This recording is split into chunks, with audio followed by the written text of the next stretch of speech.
Hello. Today I'm going to be discussing disability issues. If you're on my channel, you realize I have other things that I talk about. I'm an artist. But today it's going to be a disability issue. And it's a big one this time. I haven't gone out and had something happen to me, so there isn't a story that way. But it is important. This is if you already own an electric wheelchair, if you're contemplating buying one for yourself or for someone else.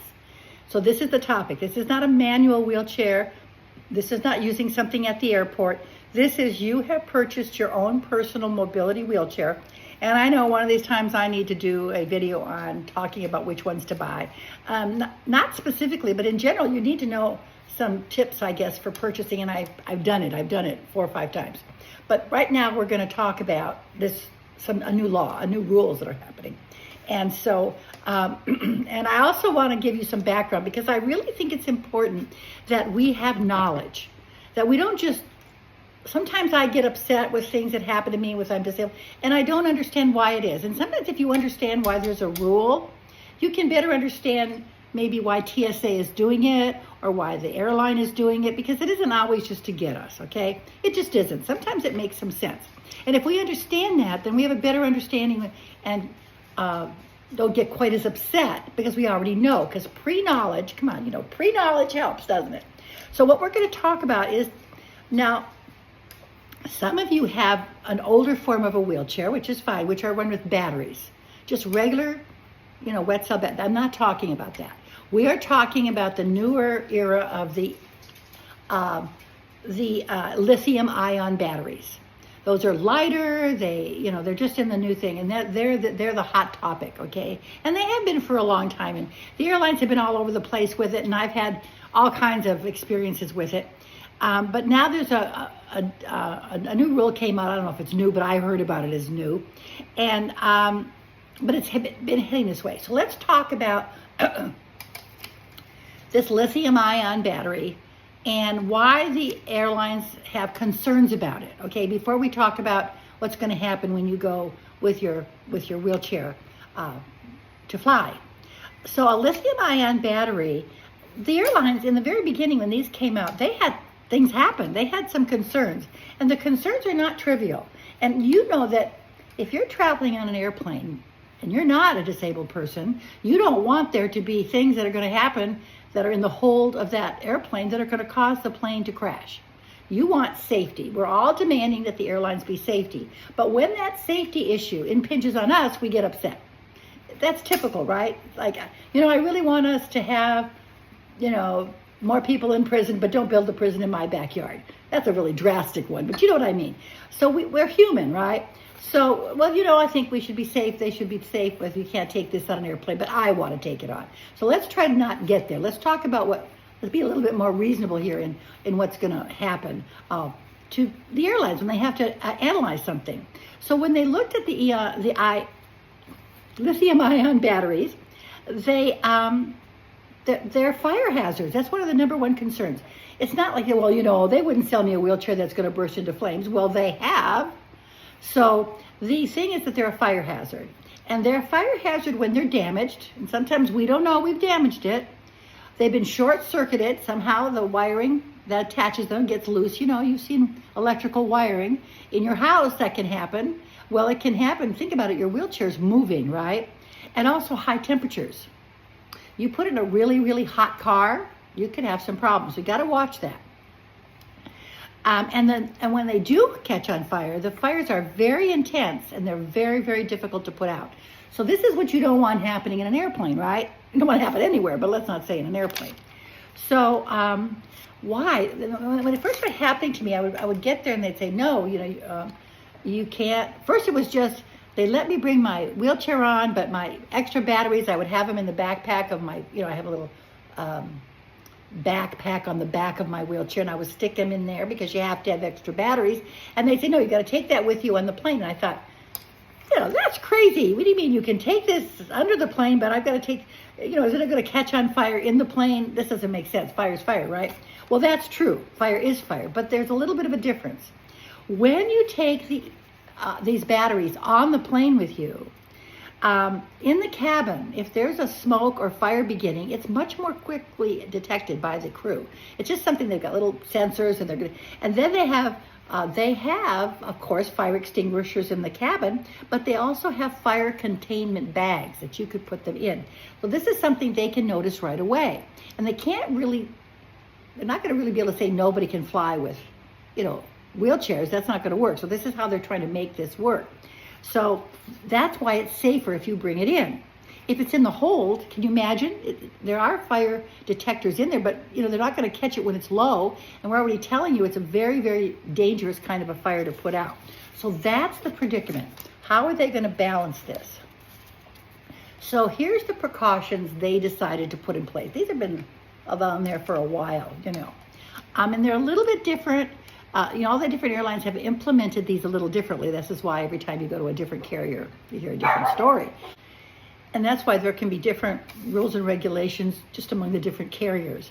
But their precautions were, first of all, they wanted you to have that your batteries had been somehow pre-approved. And you think, well, I can't do that. Well, no. When you buy, you don't buy any lithium ion wheelchair unless they will give you like they'll show you where they got the approval, when they were in design. They have something that'll say this has been airline approved, or this has been approved by the various governing. If they don't have that, don't buy it. Absolutely. And if you're buying secondhand, you better do your research before you buy it. Find out, and then find out, we've got artificial intelligence. I know you don't like to hear that maybe, but we've got ways to go on and look and do some research to see if the one you're going to buy, that you can't just ignore that. Unless you're never going to fly with it, then I guess you don't have to worry. But you have to, if they don't have that certification, you can go back, there's a maker of what you're going to buy. And look at the batteries, look at their label, take a picture of it. Do your research. Because sometimes when I come to the air, I already tell them I've got the dog. Now they don't ask so much because they know. I have well-known chairs. But, they want to make sure that somebody's looked at that. And they want it to be properly labeled. And you'll think, oh, well, of course they're going to label. Well, sometimes these batteries get old. Sometimes they get ripped away or whatever. So you want to make sure that your battery is properly labeled.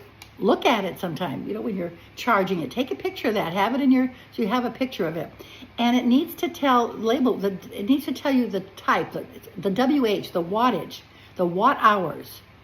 Then they want it to have a secure mounting. Sometimes that's obvious. It comes with your chair. Sometimes, you use them for a while, they get a little wobbly. Well, it needs to be secure. If they check it at TSA or in some way and it's wobbly, they may not let you even put that, they may say something right then and there. And think about it, they're looking at safety. And then the next is removing it or disconnecting it. And so what that would mean is, up until now, it's been, well, you can remove your extra batteries you carry with you on, and then you just take the one that's in your chair, and then you just disconnect. In other words, my chair is on when I get up to the door, and then I just turn it off. That disconnects it. Well, it didn't disconnect, and then I take my joystick and I disconnect it, and I take the joystick with me. Never, never, never leave your joystick.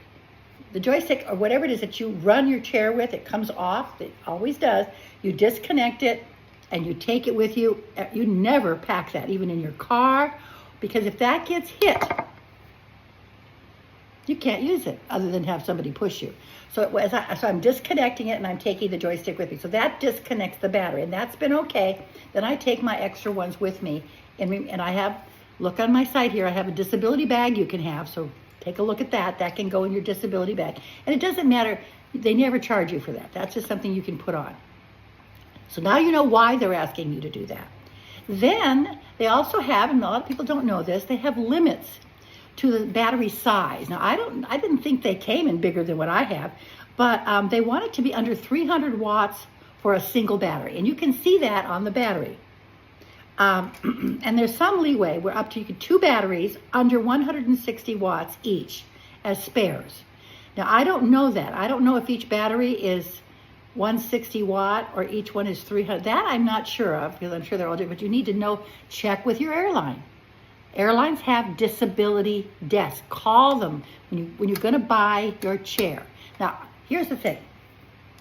You can't call every single carrier. I realize you can't. And they all have different rules. But it does help if you just call one.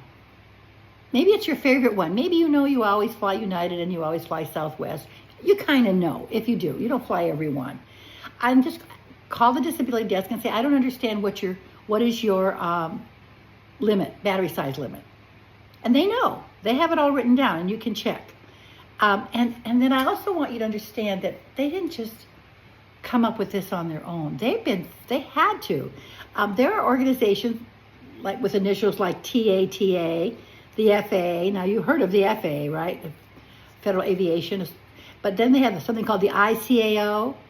These are oversight organizations that allow them to look at what they're doing and say, this is what you have to do with lithium-ion batteries. This is for all the carriers. Then you have each carrier can make rules. They're allowed to. Think about that. They can make any rule they really want to. You don't have to fly with them. Now, if they make a rule that's against disability, that you can't do it by the Americans with Disability Law, then of course they can't enact it. But in general, like they can't say, well, we're never going to fly with children. They really can't. So it's like that. And then we can even go one step further, which I was unaware of, the pilot. Yes, this is something that you know. It's called, the pilot is in command. It's called the PIC. And the pilot actually has final authority and responsibility for the safety of an aircraft that he's flying. And that means if he decides to, right there at the gangway, circumvent the rules of his carrier for that flight and say no, he can do that. Now, later on, he might face the consequences of it. Later on, they might say, well, he shouldn't have said that.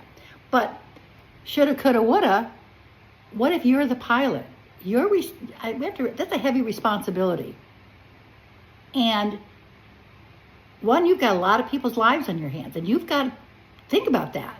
And so maybe, there's, how they didn't think of a rule to put in, or somebody invented something that they didn't have a rule for yet. And the pilot, the staff says, come, you got to see this. We don't know what to do about this. There's no rule about this.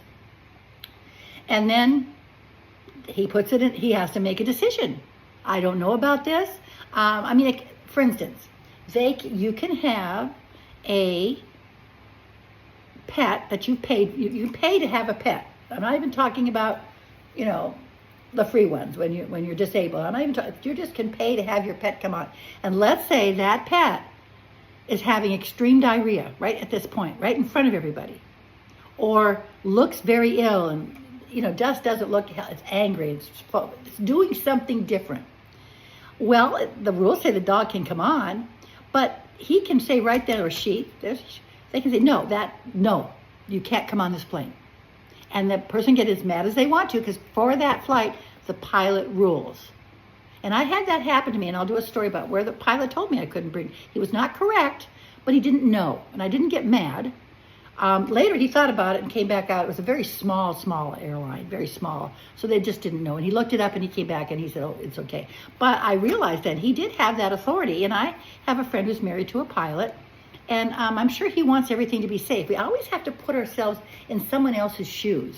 It seems like it's impeding on us. And if it is, then we take the next step. But I want you to understand the reasoning behind this particular rule. So now that I've beaten this to death, but I want you to understand it. Southwest, and I don't know if it's just Southwest, so pardon me if that, but I just got it on my news feed, so I'm going to say Southwest, has said that at the end of October maybe, or whatever, they're going to institute a no lithium-ion batteries at all in the hold of the plane. They want them to be carried on with your carry-on. Now, I'm sure the others will follow. But it's different because I'm not used to that, but I can make accommodations for that. So I want you to be aware of it before you go to the airport. Know how your battery comes off. Most of our foldable chairs, the battery easily comes off. If you have a chair that doesn't fold, or is one of the bigger ones, the more intense, much more complicated ones. If those are lithium ion and they're maybe they're not really get out easily. The airline has said, at least Southwest said, they will help you remove it. They will help you. Because sometimes my hands don't work. My batteries are under my chair. Now, one of them is on the side, which is easier, but the other one is underneath. My carbon fiber, my lightest one, the batteries are smaller and they're underneath. You got to push a clip and pull them up from between my legs underneath. Not so easy, but they could do that for me. And then I'm going to put it in that medical bag, that little, look again on here and you'll see it. Or you can just have a separate bag and they'll just take it on, or they'll help you, or they'll even take it from you and give it back. They just want it in the plane. And you think, well, that'll burn up too. I've told you why. They have to take it. This is the better of the two evils. Until they come up with a different kind of battery, I guess. So that's what's going to happen. So you have to think about this now. I've kind of known it was happening. I've been waiting for it to happen. Different carriers tell me different things. Don't argue with them. Try to work with them on it. Now, if it gets really, really bad and they don't want to take anything, I'll try to have some documentation. As they're used to these, more and more people are flying with their own electric. It's getting easier because they're familiar with it. So what I also want to then say, okay, give this a thought. And I tell all of you, if you're going to fly with some complicated equipment like this, and it is complicated in a way, please, I beg you, go to the airport way early. If you're a person that likes to just skim that, you can't when we're disabled. We can't go last minute anywhere. It just doesn't work. You're going to miss that flight. And it may not be their fault. We want to blame it on them, but your responsibility, and I don't think it's a bad responsibility, that just go early. Because then if there are problems, you have time to deal with it, right? I mean, to me, it makes sense. So I tell people, take me early. I'll get a book. I'll read. I don't care. I want to be sure that I'm ahead because I don't want to miss my flight. That's more important to me. Maybe I'm going to see my grandchildren, I want to see them.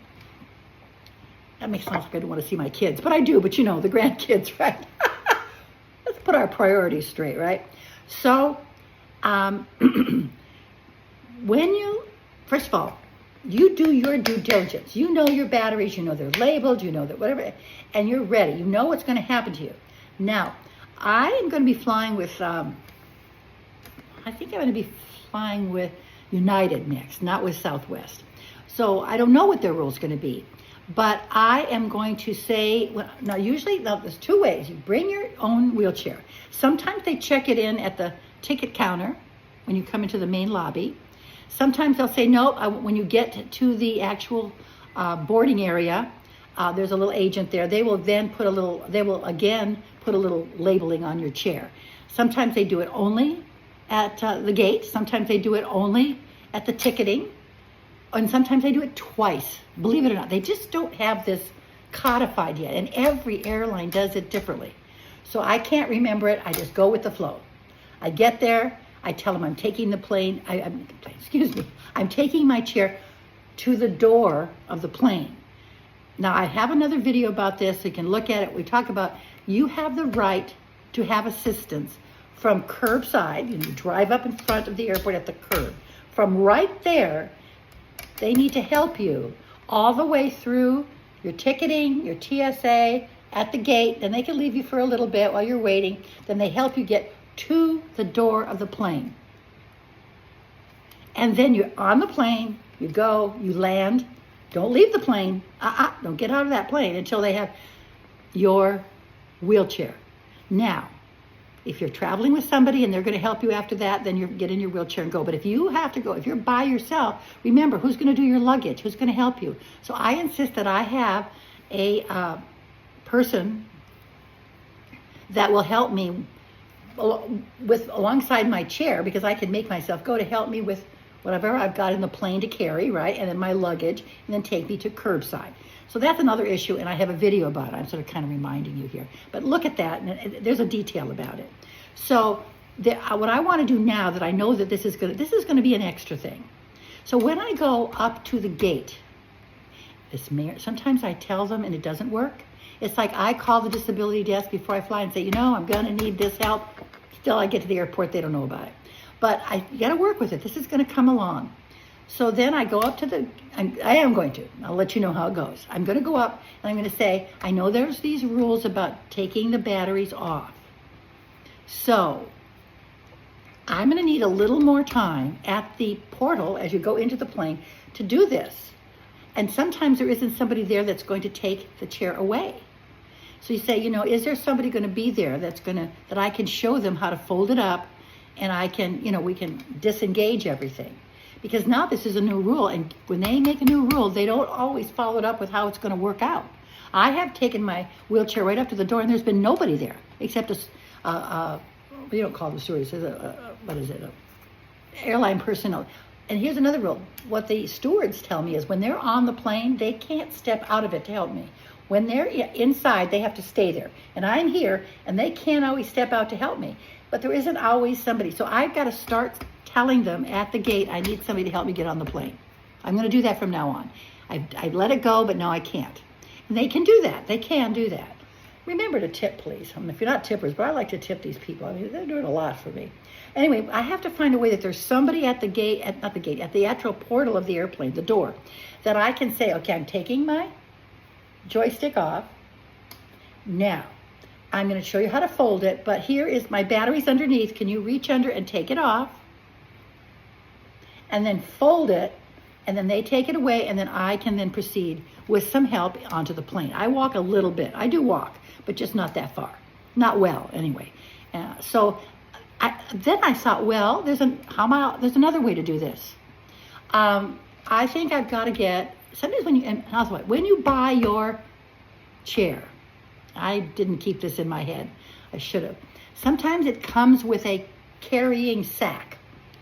Sometimes they're not very good, but they're better than nothing. Keep it. Don't lose it. And if you have the extra money, buy a hard case. I know it's a big, oh my God, do I want to take this? Well, I didn't think so, but I might be buying one, and here's why. Now I'm thinking, I don't want damage to my chair. Sometimes what I'm doing at the other end is so important. Now, my son has been able to run out, and you cannot rent electric wheelchairs at places. You have to get scooters. So he'll go out and get me a scooter because my chair's been damaged. We've done that. And when talking about when they damage your chairs, this whole process, I've got a video on it, and I'm going to do more, but you look at that one. That's a process. So far, it's been great. They've been great. And I really should do another follow-up one, and I will. So I think what I might do, and you want to consider this, put it in a sack. Then you've got your joystick nicely secured. You've got the batteries out of it. They're in your little take-on bag. And you've got your wheelchair in a suitcase. You say, well, how does that help me? Well, think about it. When you ask for help at curbside, they're going to bring a wheelchair, their transport, not a wheelchair, their transporter chair. They will then, you have to tell them, there's a lot of luggage here, I'm disabled. Because sometimes if some poor little young girl comes out there, they're tiny. I think, how are they going to do this? You warn them. So they've got your luggage, your carry-on, and your great big wheelchair. And by the way, you can also take your walker, 2 walkers, a fold-in toilet. Anything you need to take is free on that airline. Put it in a sack. They have to load it. They have to unload it. They have to help you take it to your car. So you have this guarantee. So don't worry about that if you want to take a walker. Take it. Whatever's going to help you at the other end with your disability, you have a right to have, okay? So I am thinking that I'm going to get a suitcase because my chair is kind of expensive and I want it kept, and I don't want it damaged at the other end. If it's in a hard suitcase, but I could start with a soft bag. I do have one in my garage. I can pull it out. And I'm going to check it with my luggage because I'm already in a transporter chair from the airline. They like it better. They can handle that idea better. Then it's gone. The batteries are in my carry-on, in my bag, and off we go to TSA. They're going to see it. They're going to know what it is. And if they're going to question it on that end, they never have. They can look at the labeling, blah, blah. I'm not saying you never would have it, but I have never had the TSA question my batteries. But I have had it, pilots, and I have had at when they're checking in your chair. Now that's another thing. When you go to either the ticketing or wherever they're going to make this little label for your chair, they're going to ask you standard questions. Please arrive knowing the answer. And you get this all off the specs of your chair. And even if you buy it used, you can look it up. They want to know how much it weighs. And I think my carbon fiber, I think like 32, and a normal one is like 54. So check it, but that's going to be, and they just want a round number. They want to know how much it weighs. Know that number or have it written somewhere where you can read it, especially when you're traveling alone. They're going to ask you the weight. They're going to ask you, sometimes they ask you what kind of battery is it. Is it disconnected will probably be the next question. Or can you? And but they definitely want to know, and they'll sometimes want to know the name of it. And know the name of it. And maybe in the future they're going to want to know the wattage. Write it down somewhere. They really need this information. Sometimes what I do is I keep that little ticket from a previous airline. I keep it with me and I show it to the next people. I say, hey, this is what somebody else, this is correct. And they'll just copy it. Clue right there. Because of course you have to take everything off. I fly a lot, so you know. My kids don't live near me, so I'm always flying. So do your homework. Be ready. Don't be crabbing about them because they're asking you about this. Because now that Southwest made this announcement, we have to be ready. Take them off. And you're going to have a disability bag now, pretty much. You're going to have to put those in there. Your folding cane can go in there, remember. So since we're talking about disability bag, that's mostly my charger and my batteries are the main thing, and my folding cane. I put a lot more things in, but those are my basics. So this is the story of lithium-ion batteries on wheelchairs flying. And as I get more information, I'll update, but this is the beginning. I want you to be aware of it. Could you please remember to hit the like up? It really does help. I'm not monetized, so don't worry about that, but just that and a comment would be nice. But if you can please just hit that little finger up, that would be helpful. If you need any other questions asked or answered, put it there and I will. And I am going to get around when people have asked me to please do more on wheelchairs. I haven't really. I can't tout a particular brand because, Lord, I haven't found it yet. There's always something going to be with every one of them, but I will get into that. Okay, bye-bye. Okay, I want to add an addendum here because I did a little more research after I made the heart of this video, and I want to add some things that I want to highlight, okay? Number one, I didn't say it enough, and I want to make sure I do.